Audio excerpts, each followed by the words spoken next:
Welcome to session 2 of the main content of Wake Up Productive. This is also session 2 of the inner game of personal productivity, and I call this session the inner butterfly effect. How chaos gets started in your mind, your emotions, and your body, and what to do about it. So what do I mean by this phrase, the butterfly effect? Well, I'm talking about a concept. It was a term that was coined by a guy that was studying chaos theory. And he said, could a butterfly flapping its wings in Beijing trigger a storm in Kansas? And as it turns out, these little things can trigger big things much later. In systems theory, they look for this kind of stuff and they say, how do these little tiny things trigger all of these big effects? And how do big effects have, other effects on other smaller things and bigger things like them? And how does all this cause effect stuff work? And it's really interesting.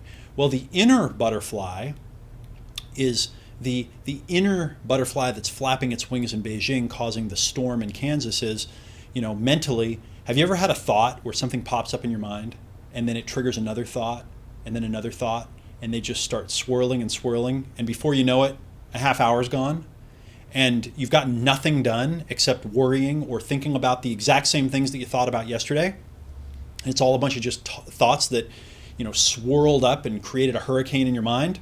I've found that this process can be like a train. I mean, it can be like a freight train picking up steam. And once your mind gets going, you just can't stop. It's the inner butterfly chaos of the mind.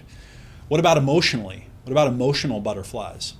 Well, this is the process where you have an emotion that gets triggered by something, okay? Typically by a thought or something external happens.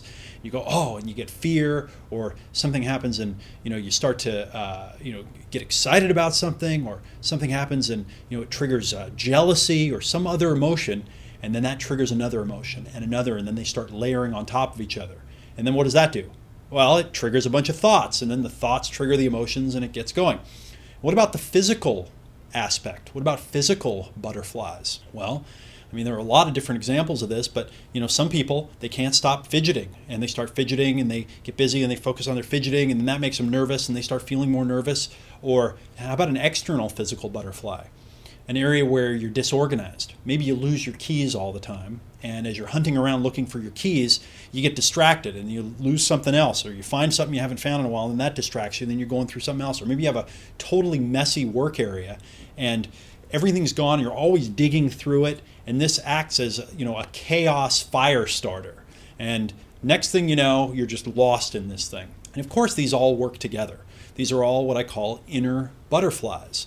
And what we want to do is, I think we want to see just how big this challenge really is. We want to look at ourselves and be really honest and examine our inner butterflies and realize just how much we have a thought and it triggers another thought, and it triggers another one and another one and another one, and just how much we have an emotion and it triggers another and another, and just how much we get a little disorganized physically and it just throws us off completely. And we want to realize this and be honest, because we're going to be doing some things to cultivate more focus and to cultivate the ability to stay on one thing and to just keep working to get results in one area. And if we're going to do that, we really need to make friends with this area and be honest about it, and bring the thing that's in the shadow into the light. Bring the thing that's the elephant in the room that no one's talking about into consciousness and say, hey, there's an elephant in the room. Now, most of us want to act like we're totally together, like this stuff never happens to us. No, I control what I think and what I feel and what I do. But if you were honest with me, I think that you would admit that constantly your mind runs off and you start thinking about things. I'll even give you a little treat here, because this is one of my favorite areas of psychology. They've done experiments with people and with animals that unfortunately I probably wouldn't say we should do again, but they've learned a lot of amazing things. In one case, I remember reading about someone who I think they had epileptic seizures, and they had the corpus callosum, the bundle of nerve fibers that separates or that connects the left hemisphere and the right hemisphere of the brain, and they severed that in a person to help them with their epilepsy. And then they did some psychological experiments where they showed a message to one of their eyes, And I don't know if you know this, but your left brain, the left side of your brain controls the right side of your body, and the right side of your brain controls the left side of your body. You're cross-wired. This is the way most people are wired. And so if you cut the corpus callosum and they can't talk to each other anymore, if you show something to someone's right eye, it'll affect their left brain. Their left brain will be reading it. And if you show something to someone's left eye, it'll go into their right brain. So what they would do is they would show someone, they'd show their left eye like, a picture of a Coca-Cola, but their right eye couldn't see it. And they weren't conscious of what's going on because the right brain is the abstract, conceptual, not in time kind of creative brain. And they'd show it to the person, and then they'd stop, and then the person would stand up and walk out of the room and go to the Coke machine and get a Coke and come back and sit down and start drinking it. And the left brain was not aware of why it happened. So they would say to the person, "Why did you just get up and get a Coke?" And the person would say, I was thirsty and a Coke just sounded good. And they would retrospectively make up a story to make it work. There's another great experiment from hypnosis where a hypnotherapist hypnotized someone, and while they were hypnotized, had them open up an umbrella and then hold it over their head, and then they brought them out of hypnosis while they were holding the umbrella, and the person came out and looked at the umbrella and realized they were there, and the hypnotherapist said, "Why do you have an umbrella open in here?" And the person said, "Because it was raining." And these things are very telling, actually, because we do this stuff all the time. We make up reasons for why we do things. We rationalize. We come up with the logic and the reason why we did stuff as if we were totally in control of it. And we're really not. We're actually driven by a lot of passions and drives that we're not aware of. We're not as in control as we think. So becoming more honest, admitting that we do this stuff and admitting that we're a lot more susceptible to inner butterflies, logical, emotional, physical than we think, that's like the first step to recovery. So let's talk about what makes the inner butterfly effect worse. Okay, what makes it worse? Well, I actually think that things like multitasking and parallel processing and switching from one thing to the next a lot makes the inner butterfly problem worse. It aggravates the problem. Why? Because it switches the mind, it switches the emotions, it switches the body from one thing to the next. And we think that we're really cool because we can do that and we can switch really quickly, but we don't understand that it's making us very inefficient. And I think we can become a butterfly addict, where we become addicted to this state, where the stress chemicals start to flow into our bodies. We worry ourselves and we get all worked up.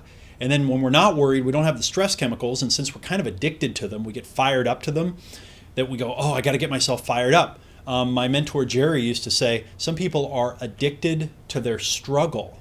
Okay, addicted to their struggle. And I know you're probably not that bad, but you might be able to relate to it a little bit. Okay, you know somebody who you say, how are things going? And they go, oh man, everything's so crazy. And that's how it always is for them.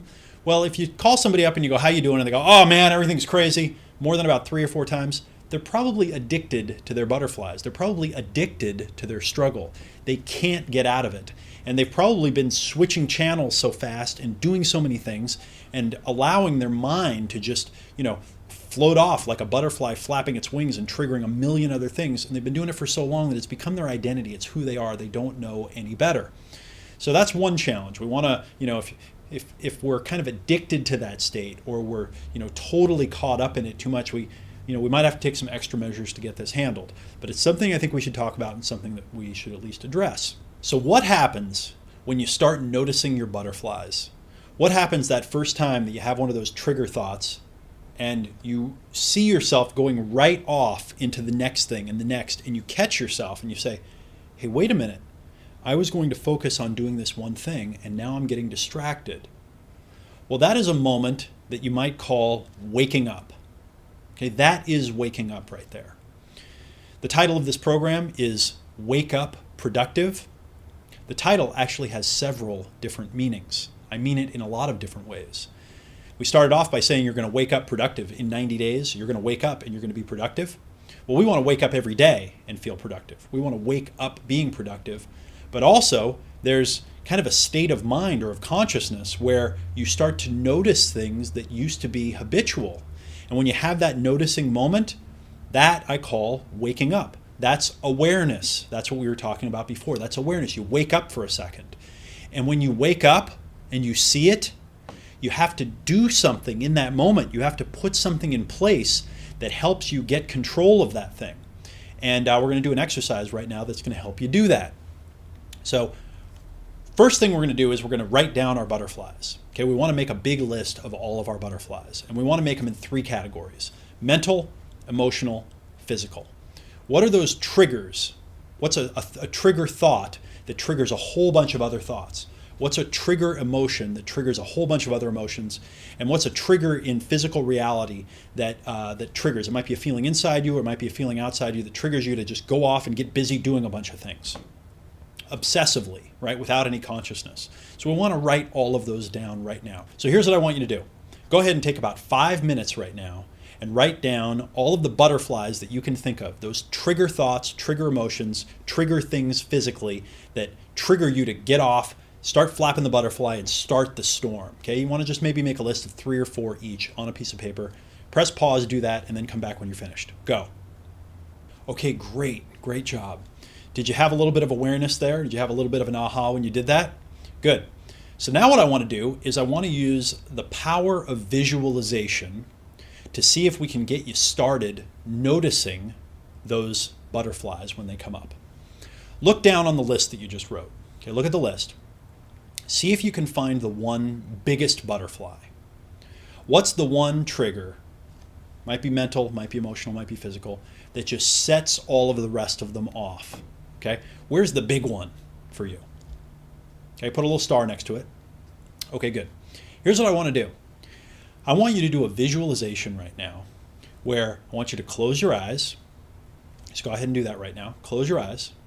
Now imagine that you're in the situation that happens right before you get the butterfly, right before the trigger shows up. And then almost like slow motion, like you're watching it up on a screen, a movie screen, start to see the event begin to happen very slowly. Okay, imagine it's like one of those nature documentaries where they have the slow motion camera where you can see it really clear, but it's very, very slow. And see that process happening.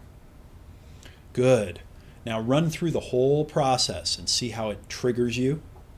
See that step where it starts to disconnect you from what you were doing and distract you. Notice the complete defocusing from where you are and the getting put off in another direction. And then see the next thing that happens. And then see what that triggers. And then see what that triggers. See if you can dissect it in your mind for just a moment. Good. Good. Now when you've got that process clear, what we're going to do is let's rewind the tape. Okay? Open your eyes, come back for a second. Good. I'm going to shake out for a second. Now I want you to close your eyes again. What we're going to do this time is we're going to try to put a different pathway at the end of that trigger. So when you get the trigger, when it happens, instead of going off on the normal path, you go off on the new path. And we're going to use visualization because what you're going to find is that you have to first see things in your mind before you'll do them in reality. And by doing mental rehearsal, you can condition yourself so that when something happens, you remember and you go, oh, okay, now I remember what to do. It's not going to be instant. It's not going to change you forever instantly, but it is something that can make a huge difference. So close your eyes. Let's do the same visualization.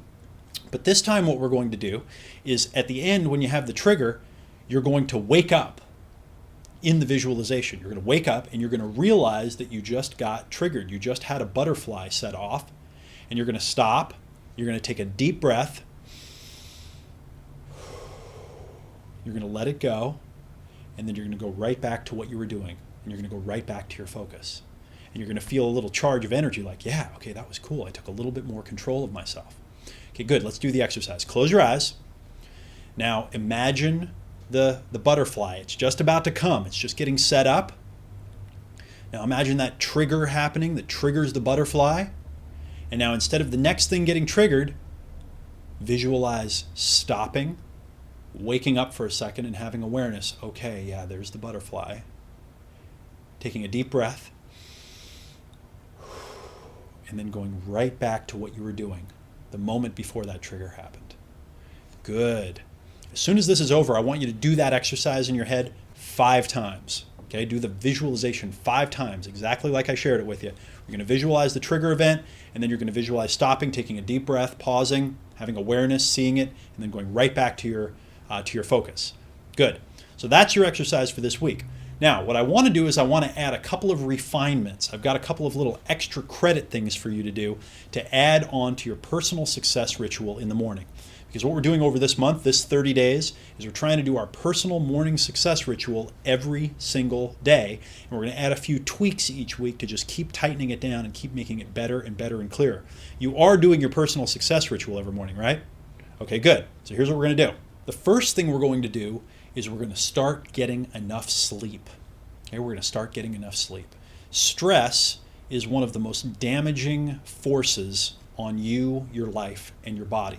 And I'm talking about the negative stress, or what you might call distress, or stress that comes from negative force. There's actually a positive stress called eustress, and we'll talk about that more later in this program too. But negative stress is one of the most damaging things that you can face. And one of the things that you can do to put yourself under negative stress is to not get enough sleep. Most people need at least 7.5 to 8 hours of sleep. I don't know how much sleep you get, but you need to start figuring that out for yourself. You're not going to get extra sleep in the morning, so you need to get it the night before. So, what I'd like you to start doing is getting enough sleep. One way to see if you're getting enough sleep is the next morning where you don't have anything to do, don't set an alarm clock and see how long you sleep. Okay? Go to sleep a little bit earlier and just see how long you sleep. And if you wind up sleeping for 8 or 9 or 10 hours, you're probably a little on the sleep deprived side. So you need to get at least 7.5 hours of sleep. And you might even want to try going up to 8.5 to 9 for a while, because this will really dramatically increase your productivity. Now, if you're someone that sleeps 5 hours a night because you're so busy and you've got so much to do in your life, you might say, geez, I can't imagine doing that. I just don't have the extra 2 hours or 3 hours of life. It just doesn't exist. What I'm going to suggest to you is that if you use the methods that I'm going to teach you here in Wake Up Productive, you're going to get that leverage. And that 2 or 3 hours that you need to reclaim and use to sleep, you're going to get back 4 to 6 hours worth of productivity during the day when you do it. So the first thing we're going to do to tighten up and refine our morning success, our personal success ritual, is make sure we always get enough sleep. And the second thing we're going to do is we're going to try to add some motivation to it. If you're finding it challenging to do your personal success ritual every morning, we need to take the power of motivation and we need to apply it to this area. Now, like I mentioned before, some people are more motivated by what they move towards, like getting the goal, and some people are more motivated by what they move away from, avoiding pain. And I think that you should bring both to bear here. Okay, so bring a reward and bring some kind of pain. You want to bring something that you move toward and something that you move away from. And you don't want to make this too extreme, of course. You don't want to get crazy and do anything that's too out there. But what I would say is, what's something that you could use to reward yourself with? Not something unhealthy, but something healthy. It might be something like, for me, it's a massage. We've got a little massage place down a few blocks from where I live, and they have 1-hour massages for $44. And I love getting massages. They help relax me, and they're really good. And it's a nice little motivator for me. I tend to be more of a toward person, by the way. So I'll think, okay, I'm going to get something done, and after I get it done, I'm going to treat myself to a $44 massage. Great, that really works.